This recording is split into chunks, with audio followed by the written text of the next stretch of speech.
since 2016, the ministry inherited, obviously, a payroll that was being used in the public service, but this payroll to date has never been fully validated. And we know, when we talk about validation, we mean that there are very many changes between then and now, seeing people going off, others dying, others aging, and all that kind of thing.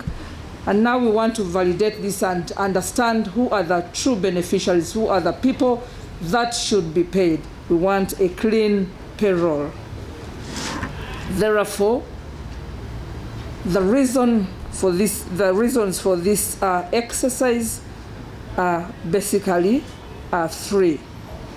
Like I've said, one of them is after decentralization, we have a payroll that we inherited from the Ministry of Public Service, but that has not been validated up to today. So we want to do it this time around to understand the true people that we are supposed to pay and to clean this payroll. Reason number two is that we have remnants of the backlog of our retirees, and this is the period between 1992 and 2014. And when we talk about 1992, why? Is we had an exercise that aimed at reducing the force. So from 1992, the UPDF, it was still NRA? Yes, it was still NRA, and UPDF today started retiring or reducing in force, and therefore we started having retirees up to 2014. So between that period, we had almost close to 8,000 files. The end result or the end state is we want to build a database for the subsequent activities. That clear introduction and background to why we are here from my spokesperson. Mine is going to be simple, to take you through on how we are going to do this exercise. And indeed, this is going to be a countrywide military veterans and beneficiaries payroll verification and file update for the pension and gratuity payment, as she had already told you. The government of Uganda, indeed, under NRM, through the Ministry of Defense and Veteran Affairs, has always demonstrated enormous commitment to paying pensions and gratuity to the military veterans and their survivors. This is evidenced by the huge amount of veterans and their survivors so far paid.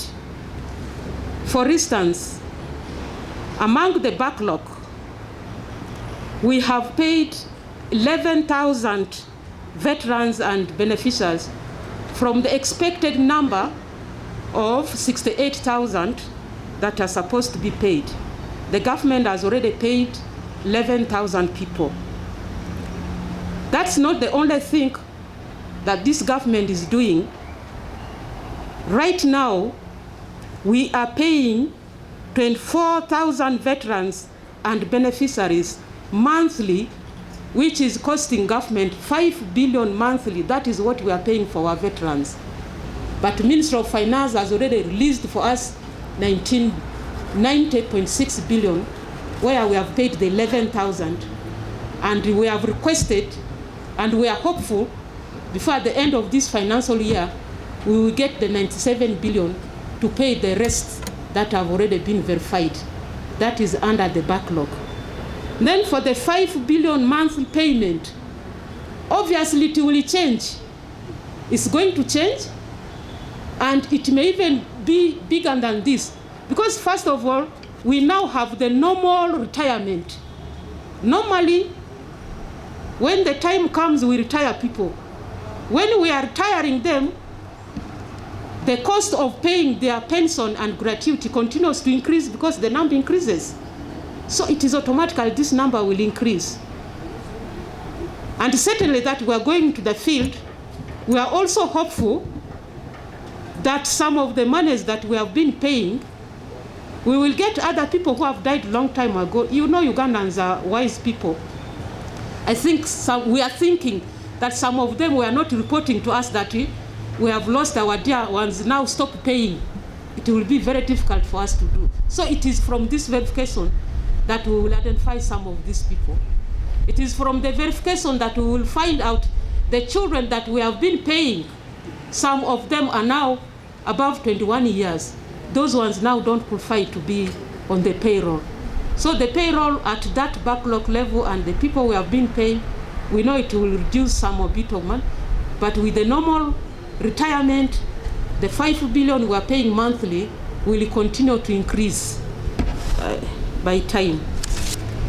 For the issue of the fraudsters, yes, the Minister of Defense and Veteran Affairs knows how to handle their issues. They identified some of these issues, and indeed they have been handling them in their own ways. And they will continue to handle them. You identified, you will be handled accordingly. And that's why we continue to even educate our people and warn them also. Tell them that in any case you identify one, just report to us. We will see how to handle them very well. The fraudsters are there. We are Ugandans and we know ourselves. And we are there to handle those issues. We need authorization of the COW. The Chief Administrative Officer must authorize the sitting of that meeting, must give the people go ahead, because he's the technical person at that level. He knows how to handle some of those issues. That's why any minutes without the authorization of the Chief Administrative Officer, we shall not recognize it as a minute of value. Under the backlog, we shall verify the 25,000 which we have already verified. We will still want them to come back and tell us, yes, we are still here. Even those who we are paying, we said, yes, you are getting your monthly money. Those who have not paid, they will come back and tell us, yes, you verified me, but up to now you have not paid me. So that we will go and give them the confidence that we are still prepared to pay you. Then we will also use this as the last chance to verify the 43,000 who never reported in the first verification. We want to confirm whether they are ghosts or not. This is going to clear that doubt. But for now, we cannot say they are ghosts or not. Because after the payment of the 11,000, my office is full. Every day we are receiving veterans.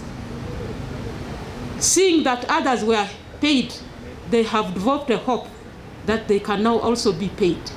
So they have started coming, every day coming to our office with their documents, saying I didn't report, I was sick, now I'm here, I had you paid the other time, my documents are here, please, I need to be paid. And it has been in piecemeal. Therefore, we think this verification is now going to make it as a wholesome activity that we are going to do. For the breakdown of the 11,000, we had the data we gave to all the local government, the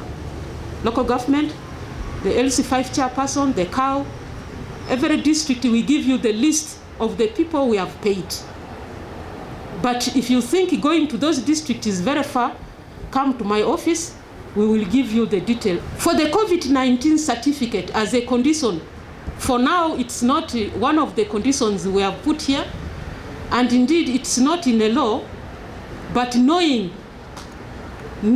that this is epidemic, knowing that now it is now almost a part of us, there's no harm when somebody comes with the certificate. And I'm also going to share it with the Minister of Health to see how it can also work and help.